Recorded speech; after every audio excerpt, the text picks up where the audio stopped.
Hare Krishna Krishna Krishna Hare Hare, Hare Rama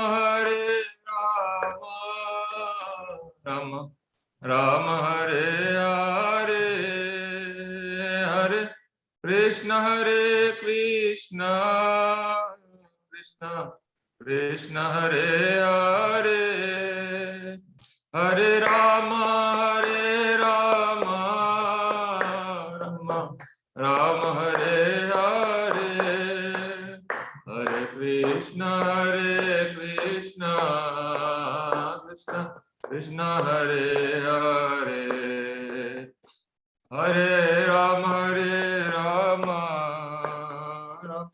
Rama Hare Hare, Hare Krishna Krishna Krishna Hare Hare, Hare Rama Rama Hare Hare. Hare Krishna, welcome back to our Gita study every Sunday. We are in chapter 4, Transcendental Knowledge. Hare Krishna, welcome everyone. So, can you remember how many verses we completed last time? We completed up to verse 12. So I will just trying to transition my slides. Move some region. Okay, then move now. Okay. So we have different sections in this chapter. We have done with section A up to verse 10. It is about transcendental knowledge about Krishna, how this knowledge comes and how Krishna gives this knowledge, and how Krishna is different from other living entities. Then we kind of began section B last time. Apply the transcendental knowledge to work. How we can apply that knowledge. So let's move. I'm just trying to spin through all these slides here. Okay, so if you remember, we were in Janmashtami night, the Sunday before Janmashtami, or in India it was Janmashtami already. And this is very important verse in this chapter. Janma karma chame divyam evam yo vetti tattvata jaktadeyam punarjanma naiti mameti so Arjuna. So this is very, very important verse, and many important verses coming in this chapter. Today also we're going to, read very, very important verses in this chapter. So Lord Krishna is telling previously that he gives this knowledge to Arjun. But before he gives this knowledge to Arjun, he gave to sun god Vivashwan, and then Vivashwan transferred to Manu to Ikshvaku. It is in the Surya Vansa, or the sun dynasty. It has been coming, but on the way it was lost. Now he wants to revive it. Arjuna had a question. Krishna, you look like you are my age. We are contemporary. How come sun is so old? Sun god Vivashwan is so old compared to you and me. How come you gave this knowledge? So for Arjuna, he is already pure devotee. He is convinced about Krishna's position. But for our advantage, he is asking this question to clarify. Lord Krishna replies, right? Lord Krishna, how he replies? He says, you and me both have taken several births in the past. And I remember everything, but you don't remember. So the distinction between Krishna and us is that Krishna is always transcendental. He appears and disappears. There is no birth and death, but he appears and disappears like sun appears and disappears. In the morning, sun appears, in the evening, disappears. Like that, Krishna is always transcendental. He appears in his transcendental body. He says, Sambhavami Atma Maya. I appear in my own internal potency. So he's always in his own internal potency. He does not touch the material world. He does not come into the control of material nature. Whereas the living entities, because of our desires, we get material bodies to enjoy our material senses. So the difference between our body and Krishna's body is that Krishna is always transcendental, his body is transcendental, and we are always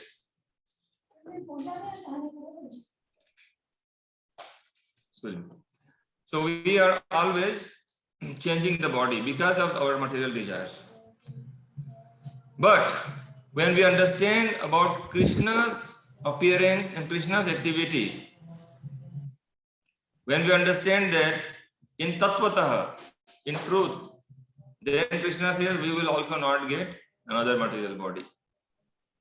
And he gives the example in verse 10 that many devotees in the past, they have attained transcendental love for Krishna because they purified them by understanding Krishna. They purified themselves because they are not attached to the material world, but they are attached to Krishna. By understanding Krishna's position, they get attached to Krishna. They love Krishna. And on the process to love Krishna, they are free from the attachment to material world. They are free from the fear of losing anything in the material world, and they are free from anger of not getting the material desire fulfilled, or not having a proper understanding of the spiritual philosophy. So somebody may be materialistic, may be attached to the material world.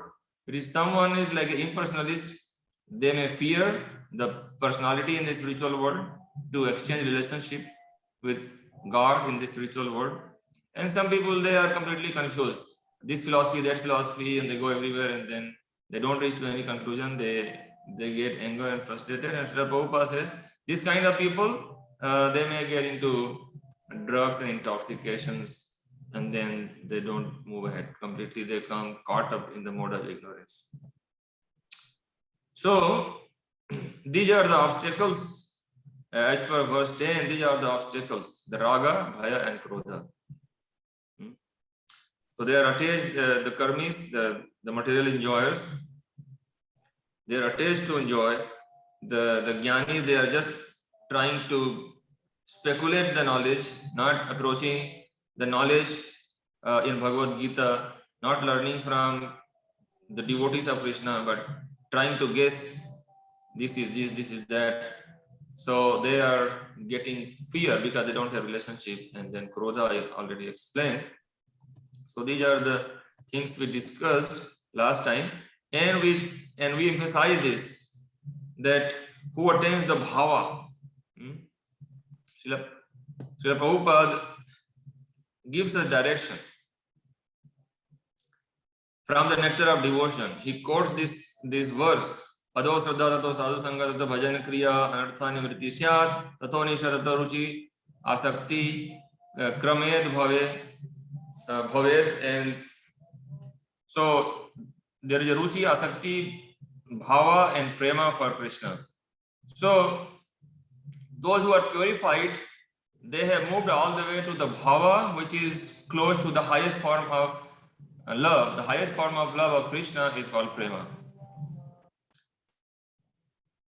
So instead of getting frustrated in personal philosophy or being atheistic, if someone comes in touch with pure devotees of Krishna, they have a beginning faith, and they are curious, or they may be like they liking the devotees' nature. They associate with devotees, and with the devotees, they do what the devotees do. Devotees do bhajan, they kirtan, and study of Krishna's words in Bhagavad Gita. So they get engaged into bhajan kriya process.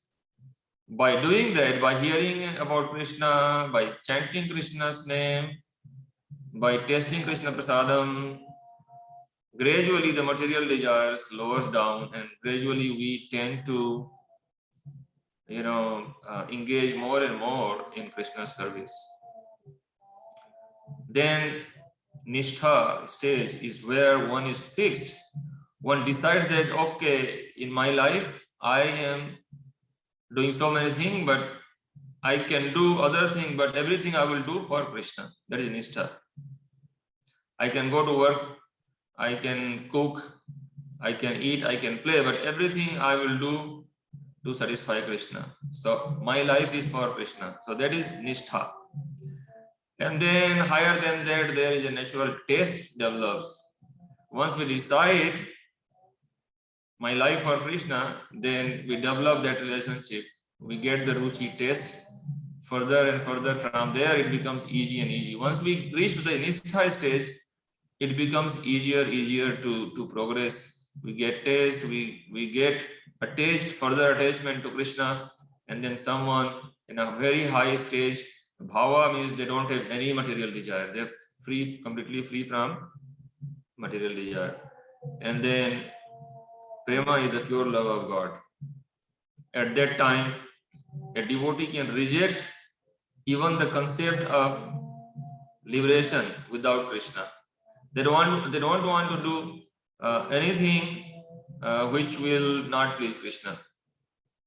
They are so much into love with Krishna that they can sacrifice everything for Krishna. They can sacrifice their pleasure. They can sacrifice everything.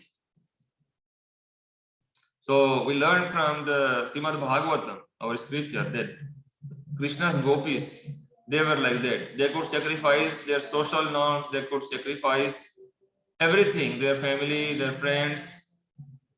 They are fixed in Krishna's love. They are fixed. They are ready to go to hell for Krishna. If Krishna's headache is relieved, then they can do anything, whatever they need to do. Even if they have to go to hell or they have to suffer, doesn't matter. So that is the highest. So that's we learn. So again, coming back to this section, we are in section B now, and we covered up to verse 12. Krishna says, if someone is not into that stage, then even then somebody may be not ready yet, but still Krishna fulfills everyone's desire, because Krishna is everyone's father. Krishna wants everybody to develop love for him, go back to Godhead, but some people may not be ready. So, but then as a loving father, he fulfills everyone's desire. We read that verse, ye yatha mam prapadyante tam tatheva bhajamiyaham, verse 11. So according to the purport that we read, Srila Prabhupada says that the karmi can get their material desires fulfilled, Brahmavadis can go to Brahman, Mayavadis, they reject Krishna's form as spiritual, but they think Krishna is also in Maya, so they get repeated birth and death because of their envy. The yogis get mystic siddhis because they are looking after siddhis. They want to become smaller than atom, they want to become bigger than planet, and so they can get anything quickly, they can fly into other planets, so all different kind of ashta siddhis they can get. And then devotees desire, the most purified stage of a living entity is to become Krishna's devotee, and then they go to Goloka Vrindavan and they play with Krishna. They serve Krishna directly because they don't have envy. They are in pure love with God, pure love with Krishna. So skipping, we discussed also this one, that some people who are just into material stage, they don't have any spiritual vision, then they may want some material benefits quickly, and to do the quick material benefits, if they have little bit piety, then instead of doing crimes, they worship demigods. There may be many ways people are making money in this world or making wealth in this world. Some people are into share market, some people are like doing different kind of business, legal or illegal, doesn't matter. But if someone has a little bit piety, then they hear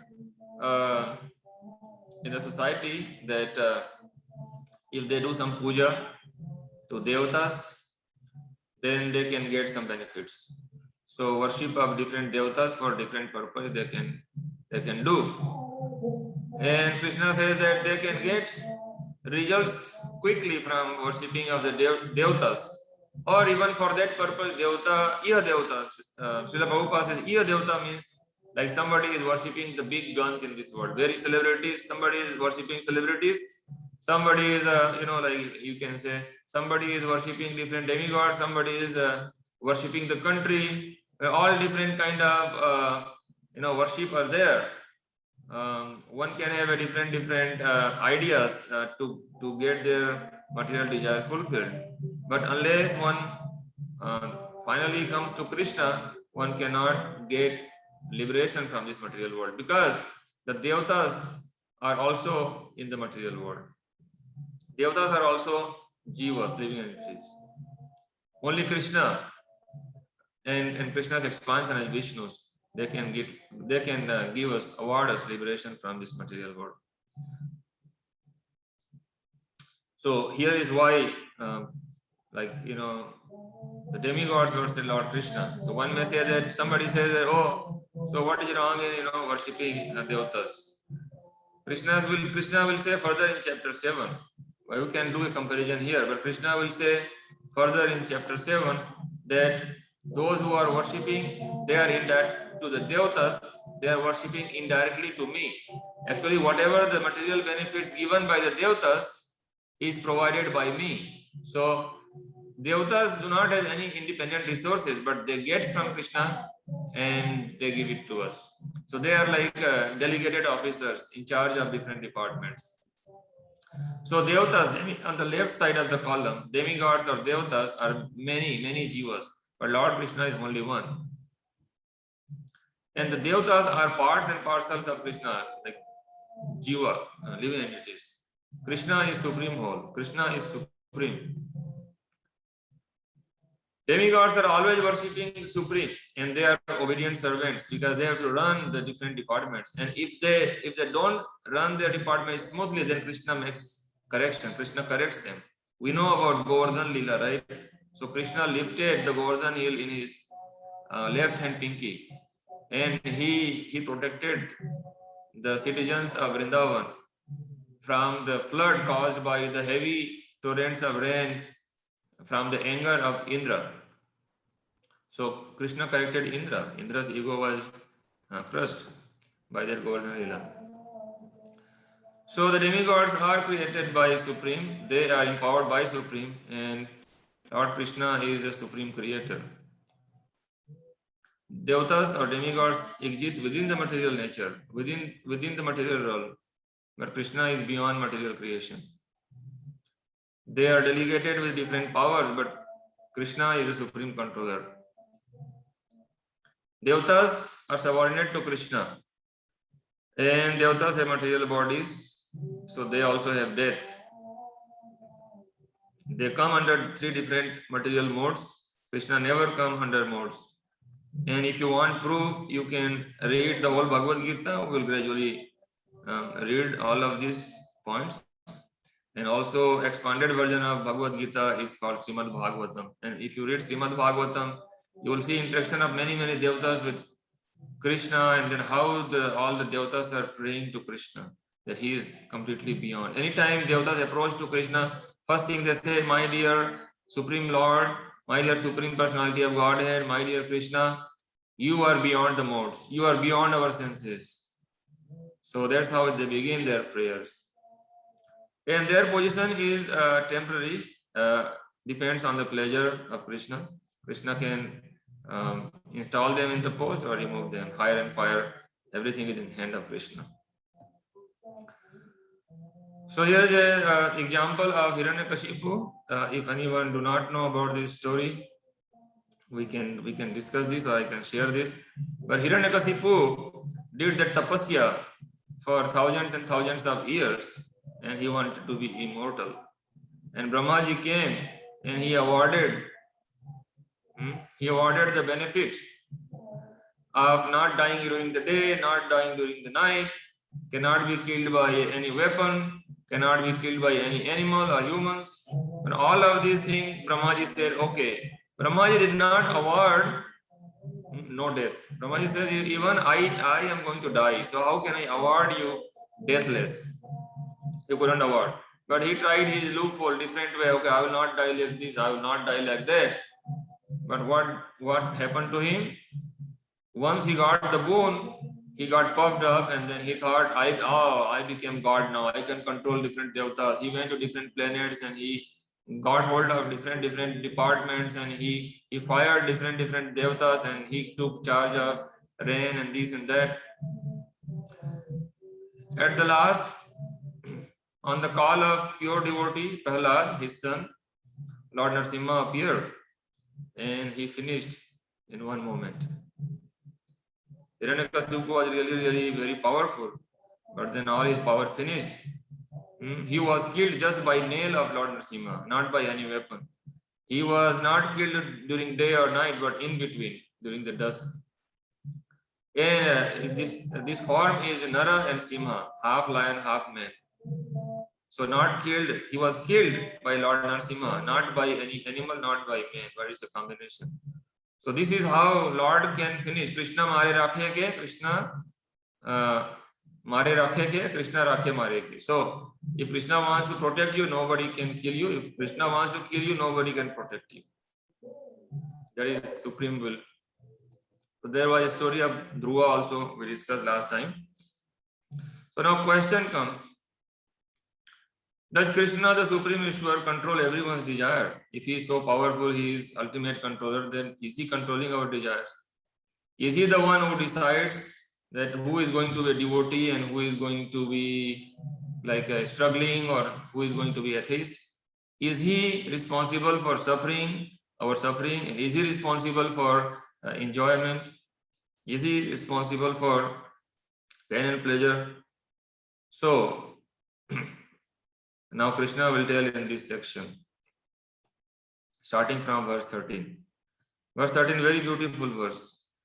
Srila Prabhupada, our founder, he quoted this sloka many times.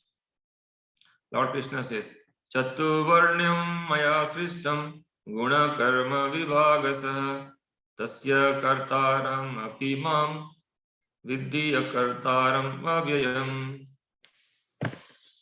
So according to the three modes of material nature and the work associated with them.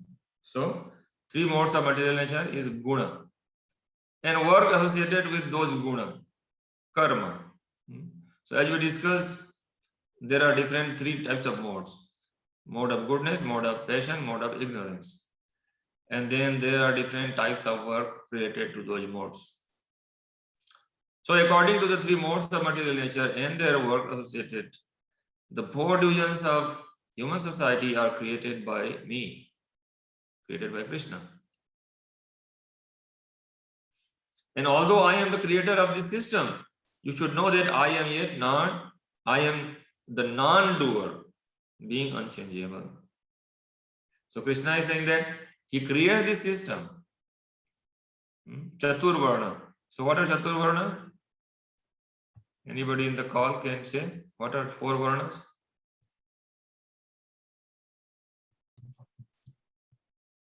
Is it Brahmin, the Kshatriya, the Vaishya, and the Shudra? Thank you. Yeah. So Chaturvarna Maya system. So these four varna, this is not artificial. Srila Prabhupada expresses this is directly Krishna's word. That there is four classes of human beings. This is based on guna and karma. So this is not based on janma karma. This is based on one's quality and one's activity. It is not based on one's birth and one's activity. So this four class is not by birth. So if I am born of a Brahman father, then I will say, oh, I am also Brahman. It is not like that. It is as like, somebody says that, okay, My father is a high court judge, so I am also a high court judge. It's not like that.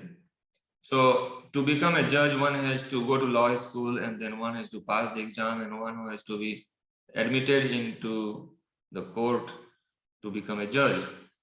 Similarly, a Brahman is by qualification, not by birth.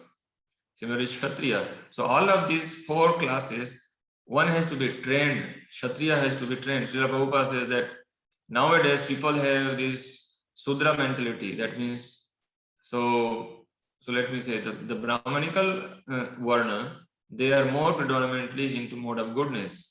The Kshatriyas more predominantly into mode of passion, and the Vaishyas more predominant into mode of passion and ignorance, and then Shudra more predominant into ignorance. So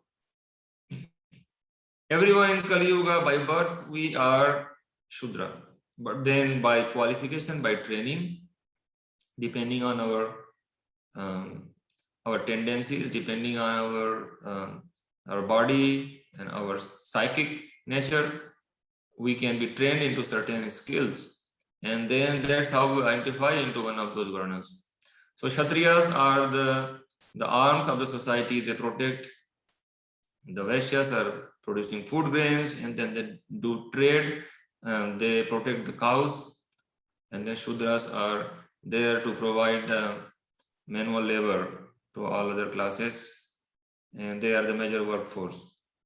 So because of the misunderstanding in society, people are not trained into certain trade, but they are taking another's activity. Like, for example, Prabhupada gives example, like they draft, in army, in US Army, and people do not have enough training, and then they are drafted, so they are scared to die. They don't want to, become a soldier. They don't want to be drafted. So there are problems, chaos in the society because there is no proper following of this system.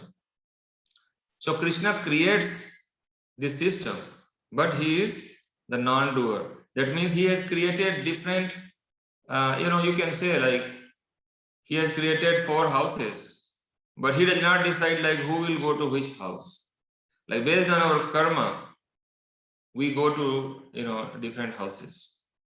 Depending on, Srila Prabhupada gives example that how much paint, how much capacity you have, depending on that, like you can go to certain types of house or different apartments, like that.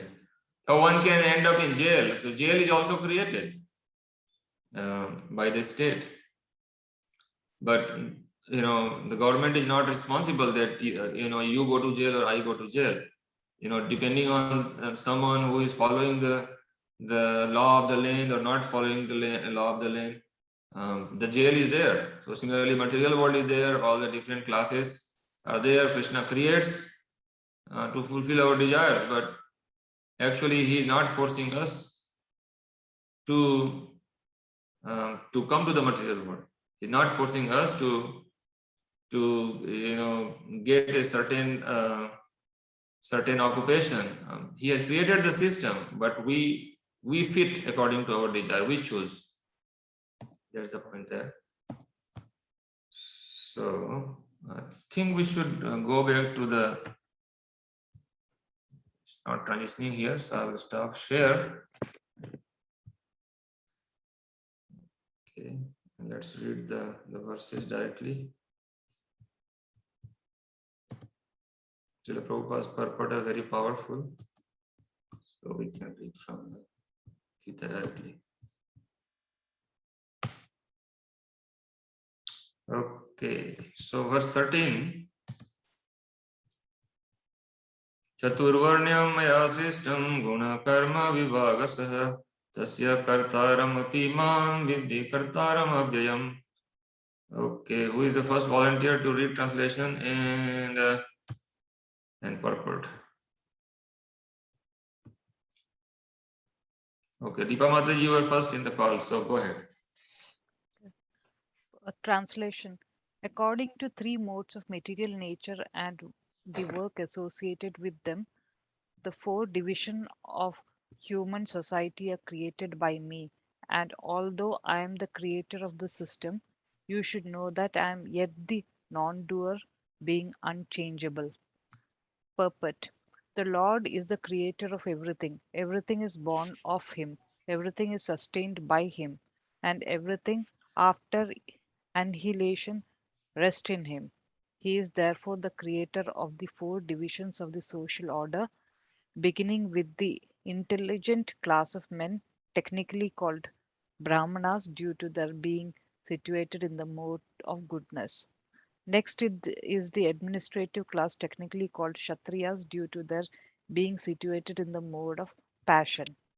The mercantile men, called as the Vaishyas, are situated in the mixed modes of passion and ignorance, and the Sudras or laborer class are situated in the ignorance mode of material nature.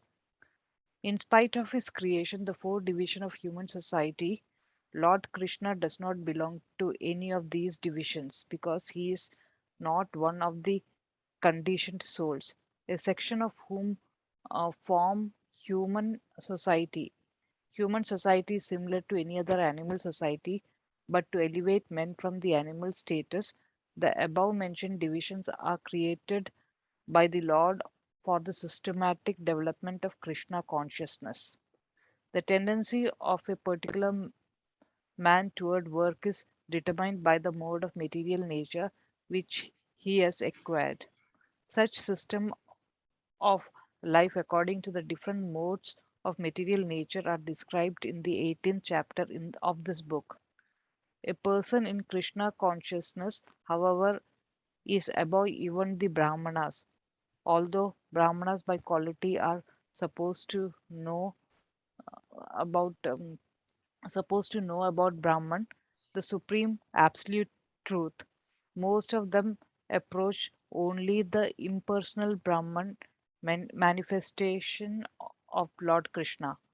But a man who transcends the limited knowledge of Brahmana and reaches the knowledge of the Supreme Personality of Godhead, Lord Sri Krishna, becomes a person in Krishna consciousness, or in other words, a Vaishnava.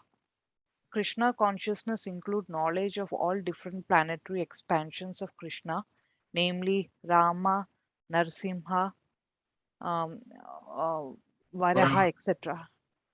And as Krishna is transcendental to the system of four division of human society, a person in Krishna consciousness is also transcendental to all divisions of human society, whether we consider the division of community, nation, or species. Thank you.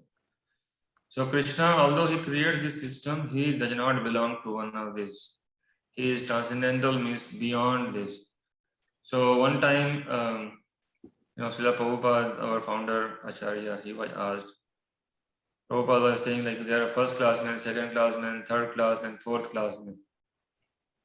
And somebody came with challenging attitude. He says, "So what do you think? What you are? Which class you belong to?" And Srila Prabhupada, with his humility, he says, "I don't belong to any class. I am the fifth. I am the lowest one, fifth one." But in fact, Prabhupada is beyond this world and ashram.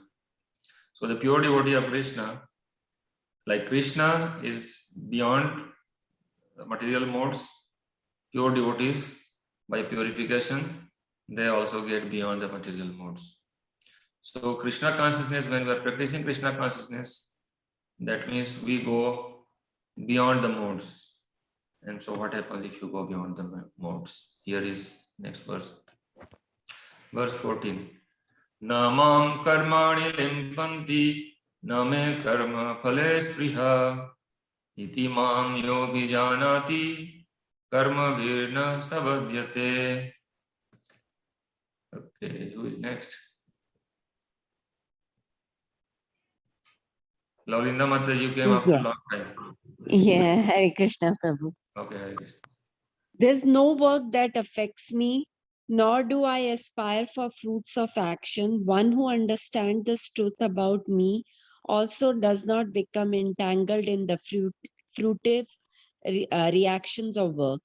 As there are constitutional laws in the material world stating that the king can do no wrong, or that the king is not the subject to the state laws. Similarly, the Lord, although he is the creator of material world, is not affected by activities of material world. He creates and remains aloof from creation, whereas the living entities are entangled in the fruitive results of material activities because of their propensity for lording it over material resources.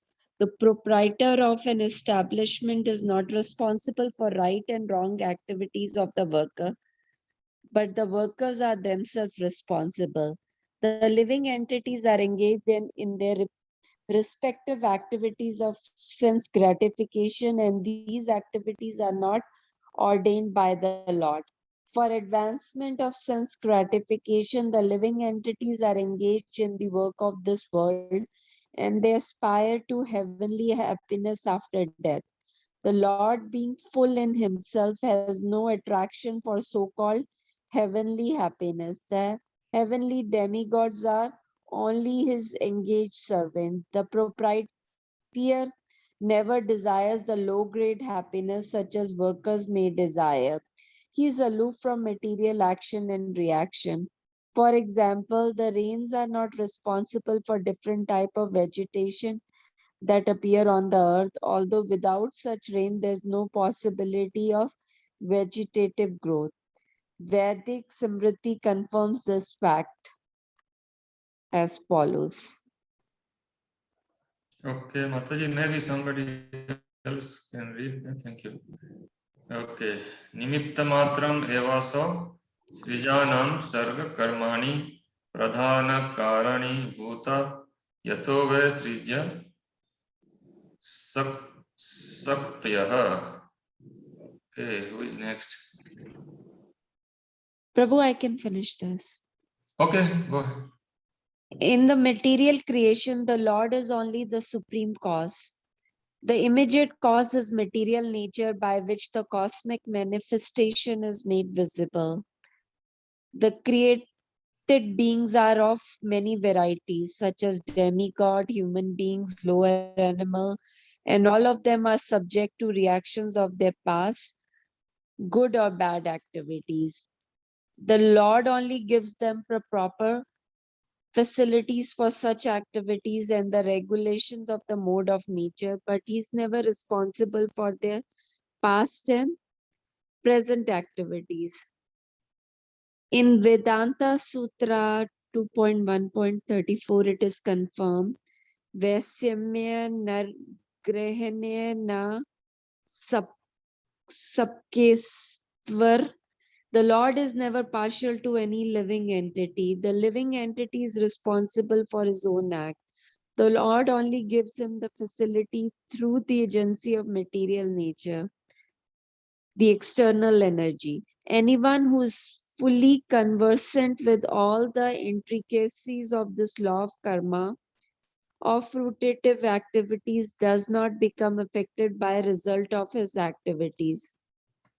In other words, the person who understands this transcendental nature of Lord is an experienced man in Krishna consciousness, and thus is never subjected to laws of karma.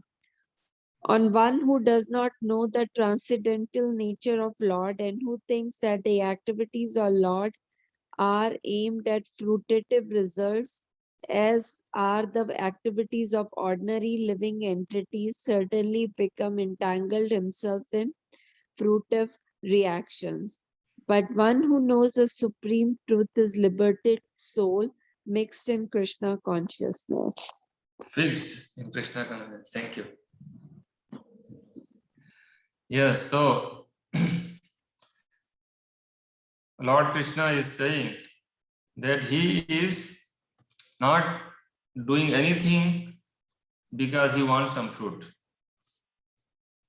And anything that he is doing, those activities are not affecting him. And he's saying that, okay, so if you understand this truth about me, you simply understand, like we studied Janma Karma Chama Divyam, and now this is expansion. Like if you understand this truth about Krishna, that Krishna's activities are transcendental. Krishna is not affected by any modes of material nature. He's not bound by the laws of nature. Like king, he may be visiting to jail, but he is not one of the resident of jail. He's beyond the jail law, like that. So Krishna may visit material world. Pure devotees may visit the material world, but they may not be bound by the laws of material nature. So when we understand this truth about Krishna, then we also become free from the reactions of our work. So simply we have to understand the truth about Krishna, and that may take the whole life or many births to understand Krishna in truth, because Krishna says no one knows me in truth. Even because Krishna creates everybody. So unless Krishna revealed to us about himself, we will not know him. But how do we know Krishna? Hearing from his pure devotees. So we can learn about Krishna. We can learn Krishna's word from Bhagavad Gita. So we understand about Krishna's words and activities are beyond this material world. He is not aspiring for any fruit. Similarly, his pure devotees are also not aspiring for any fruits, but they are simply doing to please Krishna. So when we understand that, and when we work for Krishna, then we also get free from any reaction of the karma. Right? So this is the way many people have done the work in the past, and Krishna recommends this is the process we should also follow. Verse 15. Evam gyatva kritam karma purverapi mukshubhi guru karma eva tasmat tvam purve purvataram kritam. Okay, so one small paragraph. Who was not there last week? Who is there? Vipin Prabhu, do you want to read? Yes, sure. Okay. Translation. All the liberated souls in ancient times acted with this understanding of my transcendental nature. Therefore, you should perform your duty following in their footsteps. Purport. There are two classes of men. Some of them are full of polluted material things within their hearts, and some of them are materially free. Krishna consciousness is equally beneficial for both of these persons. Those who are full of dirty things can take to the line of Krishna consciousness for a gradual cleansing process, following the regulative principles of devotional service. Those who are already cleansed of the impurities may continue to act in the same Krishna consciousness so that others may follow their exemplary activities and thereby be benefited. Foolish persons or neophytes in Krishna consciousness often want to retire from activities without having knowledge of Krishna consciousness. Arjuna's desire to retire from activities on the battlefield was not approved by the Lord. One need only know how to act. To retire from the activities of Krishna consciousness and to sit aloof, making a show of Krishna consciousness, is less important than actually engaging in the field of activities for the sake of Krishna. Arjuna is here advised to act in Krishna consciousness, following in the footsteps of the Lord's previous disciples, such as the sun god Vivaswan, as mentioned here and before. The Supreme Lord knows all his past activities, as well as those persons who acted in Krishna consciousness in the past. Therefore, he recommends the acts of the sun god, who learned this art from the Lord some millions of years before. All such students of Lord Krishna are mentioned here as past liberated persons engaged in the discharge of duties allotted by Krishna. Thank you so much. So Srila Prabhupada gives two classes of men. Some of them, their heart is not pure. They need purification. They still have a lot of material desires. So when we come to Krishna with a lot of material desires, or whether we are purified, for everyone, Krishna is the goal. So for those who have material desires, heart is not purified, Krishna is not the goal, but then if somehow or other begin, then gradually the heart is purified. Gradually, as we saw those steps, little bit of beginning faith, then sadhu sangha helps, bhajan kriya, engaging, and gradually the anarthas are cleaned. And then we established in nishtha. But some others may also be established, but still for them also they have to act. It is not that somebody says, okay, now I understand Krishna is transcendental and now I am good, because yes, I trust in Krishna. Yes, Krishna is God. Krishna's body is transcendental, and Krishna's activities are also transcendental. Krishna's janma and karma, everything is transcendental. That's very good. And now I don't have to do anything because now I'm liberated. So Srila Prabhupada says that Krishna never recommends to Arjuna to retire, because in the beginning of third chapter, you remember that Arjuna was asking, like, you are saying that you work with intelligence in Buddhi Yoga. Now at the same time, you are saying you act. So what should I do? So Arjuna, basically in this Bhagavad Gita we began, right? Arjuna do not want to fight, and Krishna is convincing him to fight. He has to act. So one may take an excuse that, okay, I am self-realized. I know I am part and parcel of Krishna, and Krishna is God, and I am a small living entity, and so I am good. That's all I do. But then, unless we act in that relationship, that means we don't have the firm faith. We don't have. We may have the beginning understanding. Like you may say that like you are my good friend. You are my good friend. You can chat with somebody. You can chat all the time, and you have so many social media connections, and so you think, okay, these guys are my friend. That guy is my friend. But then, if you need something, is that person doing something for you? Or if one of your social media friend or some friend you have, if they need you, are you helping them? Are you acting on what you're saying? That is the test. So when we say we accept Krishna, Krishna is transcendental, Krishna is Supreme Personality of Godhead, Krishna is God. Yes, I have faith in God. I am very spiritual. I am very godly. But then, do we have that faith? Are we translating that understanding into action? That is what is required. Arjuna is saying, okay, Krishna, you are great. You are God. You are supreme. But I don't want to fight. I want to retire. You can do the job for me. No. Arjuna, once he realized what Krishna wants, he acted. Similarly, when we have that realized knowledge, so there is a jnana and there is a vijnana. Jnana means like just understanding, theoretical understanding, and vijnana is practical application of the knowledge, realized knowledge.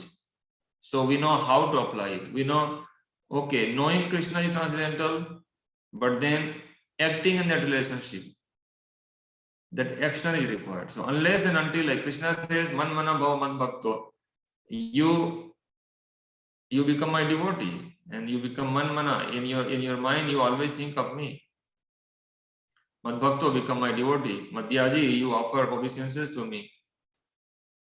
And he says, Mam Namaskuru. So these are the four things he says in chapter 9 and chapter 18. Middle chapter and last chapter, both chapters Krishna gives instruction. He says, Man mana bhava mad bhakto madhyaji mam namaskuru. And what will happen? Mameva yashasi asamshaya. He says, you will definitely, guaranteed, you will come back to me. Asamshaya. You don't have to do any samshaya. There should not be any doubt about it. If you do these four things. And he says, you surrender to me. Surrender means, how to surrender to Krishna? That means follow his instruction, what he says. So he says, you remember me, you worship me, you become my devotee, you offer obeisances to me. So if we are doing, that means we are acting in Krishna's relationship. Krishna says, remember me. Lord Chaitanya says, always chant Hare Krishna. So these are two same thing. Chaitanya Mahaprabhu says, always chant Hare Krishna. So when we chant Hare Krishna, Krishna Krishna Krishna Hare Hare, Hare Ram, Ram Ram, Hare Hare. So what we are doing? We are chanting Krishna's name, we are remembering Krishna. So when we hear about Krishna, then we chant Krishna, then we definitely remember Krishna. When we read Bhagavad Gita, we remember Krishna. So right now we are hearing from Krishna and Srila Prabhupada helping us understand this. And so we are thinking about Krishna. We are thinking about Krishna's activity. We are thinking about Krishna's creation. Krishna's how Krishna has created these 4 divisions in society. How Krishna is not the non-doer. How one can get liberated by following Krishna's instruction, as many have been liberated in the past. So we should also follow in their footsteps. Srila Prabhupada gave us process, and when we start chanting as per the Srila Prabhupada's instruction, then definitely our material desires will subside, and gradually, because when we are chanting Hare Krishna, what we are doing? We are praying to Krishna. We are praying to internal potency of Krishna. We are praying to Krishna's expansion. Oh my Lord Krishna, the supreme attractive one. Oh my Lord Rama, the reservoir of all the pleasure. Hare, oh Srimati Radharani, the internal potency of Krishna. So we are praying to all 3, and we are saying, please engage in your service. We are aspiring to serve them. So the more we chant, the more we pray in a prayerful mood, we will get more and more realization. We come closer to Krishna. So we have to have the realized knowledge to act. So when we are directly acting in relationship with Krishna, we are serving devotees, we are serving Krishna. That means we are acting in our relationship with Krishna.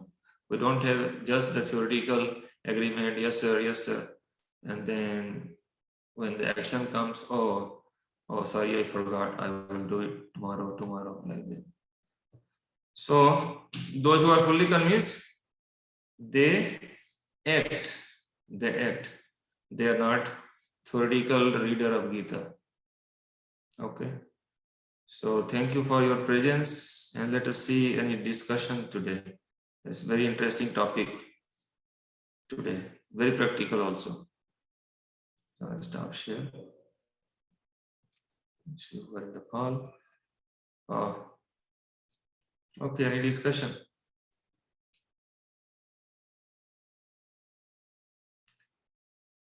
We have so many devotees today. Bipin Prabhu, Laurina Mataji, Anil Prabhu, Prachi Mataji, Aditya Prabhu, Swami Mataji, and Mandi Prabhu. Welcome everyone.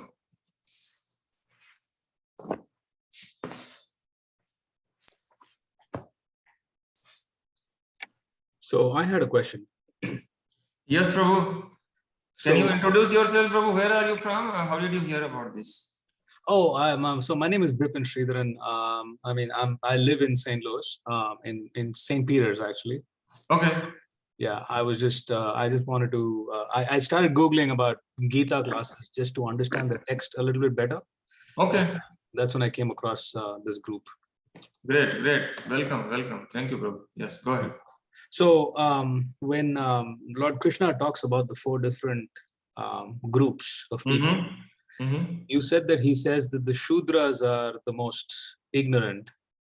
I heard that all 4 classes, isn't it true that all 4 classes, there's not one person who's better, not one group that is higher than the other.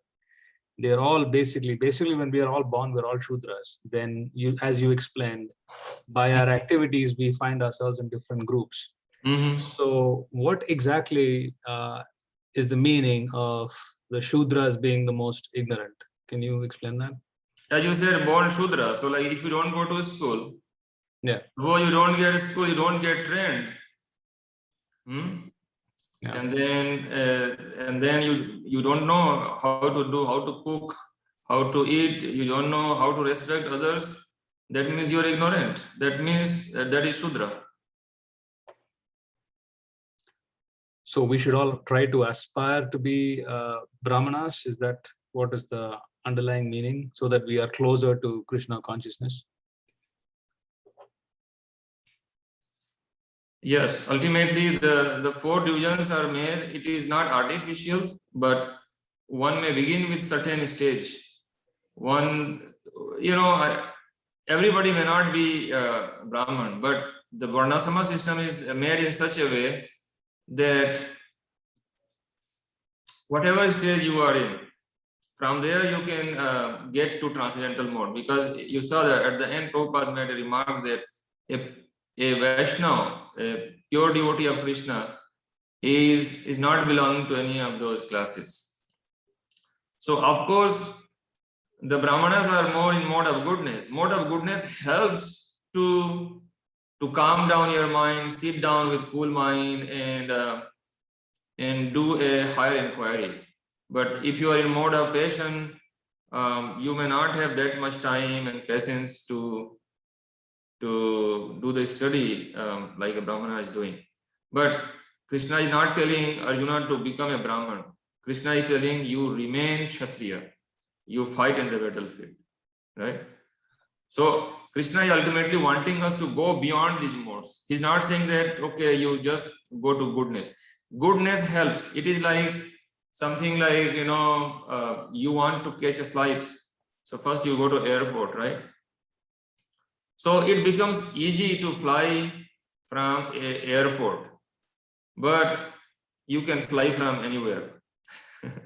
In fact, if you have a nice aircraft, you can fly from anywhere. It may be harder to fly, but the mode of goodness makes it easier a little bit, yes, to move to transcendence. But anyone can move. Ultimately, the goal is to transcend all these modes. Is that making sense? Yes, thank you. Yes. Because even if you're in mode of goodness, like you get a reaction. Krishna is saying that those who are transcendental, they will not get any. Then this karma topic is coming in next couple of weeks. We will read this. Krishna will further explore on this topic, how we can burn our karma and all. So one can be in a mode of goodness and accruing karma. Like you are doing something and you may become proud that, okay, I am Brahman and I am teaching this and I am doing this and I am doing the puja. Srila Prabhupada gives example, like one time there was one Brahman and there was one not even Shudra, lower than Shudra. And I mean in the society, but he had more faith in God compared to the Brahman. So the Narad Muni is a pure devotee, and he was passing by, and he met this Brahmana, and then Brahman says, where are you going? And Narad says, I am going to see God. I'm going to see my Lord Narayana. And he said, okay, can you ask him like when I will be liberated? Narad Muni says, yes, certainly. Then on the way he saw this cobbler, and he asked also, where are you going? He says, I'm going to see God. He says, okay, can you ask him when I will be liberated? Certainly. And then he goes, he meets Lord Narayana, and there he, as usual, he visits and he gives the report of the world, what is going on.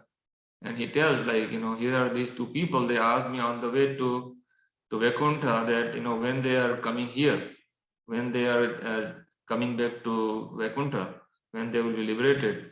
And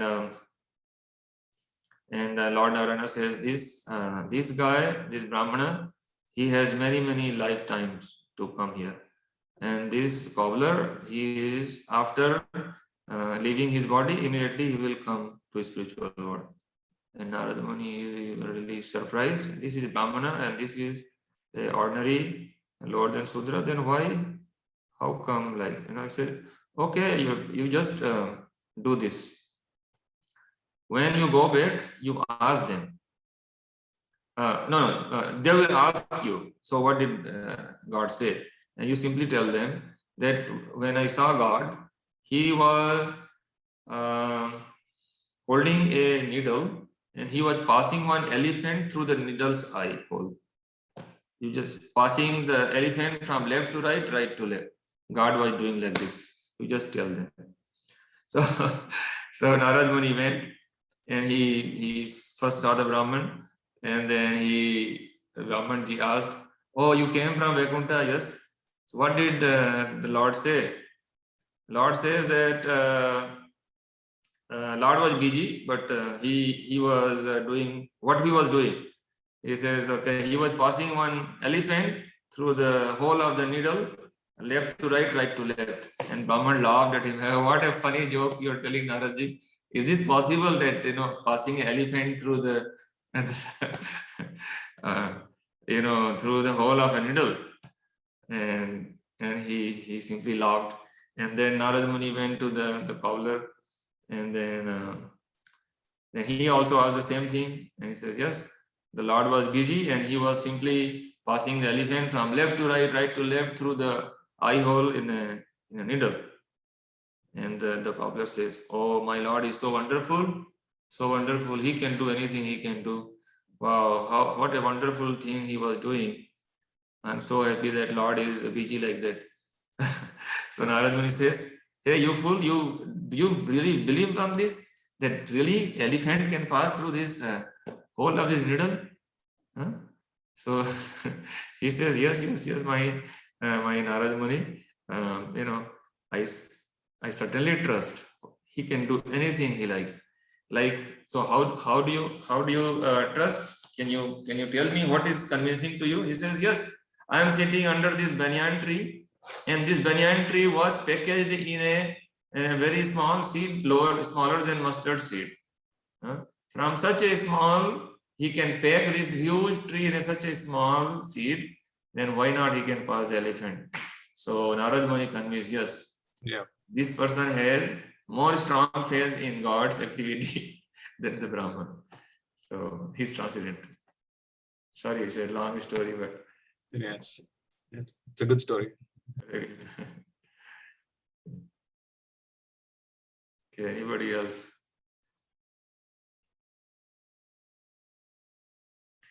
Anil Prabhu, did you study Dhruva's story last time? You got it. Right? Yes, Prabhu, I studied. Okay, great. Yeah, You have thank any you, Prabhu. question from there or today or anything? No, Prabhu, I'm good. Good. Thank you, Prabhu. Thanks for joining.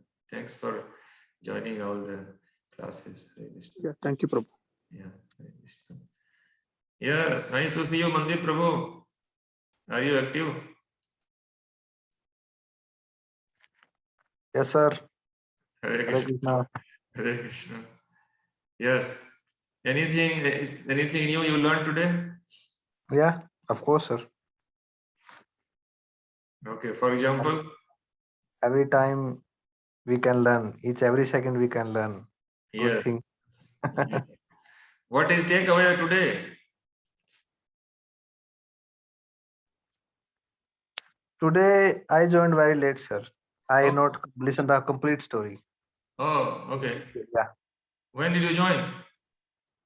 some back part Pardon? means back part, not in front part. I missed that. Oh, okay. Yeah. Okay, no problem. Thank you for joining anyway. Yes, Aditya ji.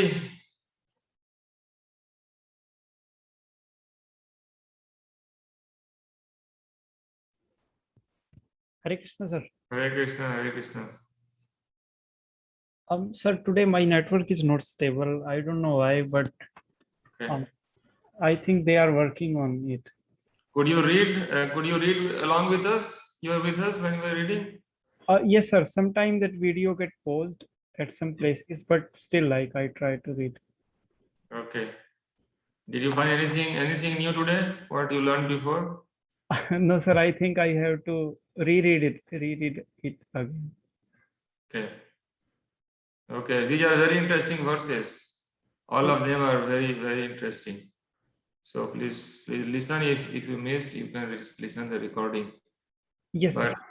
But the essence is that when we understand Krishna's activities, when we understand that Krishna is beyond this material world, when we understand Krishna is the Supreme Personality of Godhead, and when we follow his instruction, then what happens? We don't get the karma, we don't get reaction of our work, because we are working for Krishna. Yes, sir.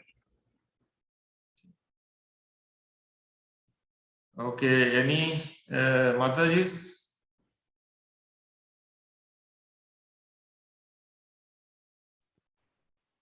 Prabhu, actually, I have one question. What I learned today is that Krishna only created that four varnas, and Krishna is not does not belong to any of these varnas, though he created it. So my question is like basically like in many parts of the world, there are many people who don't understand Krishna and things like in that thing. How will somebody guide, and like we have Jesus in some part of the world, Allah in some, but Krishna. So many people are not connected to Krishna consciousness. So in that case, what will be that liberation thing? Like, isn't that like through other religions also they would get liberated if they have this good qualities and faith in God?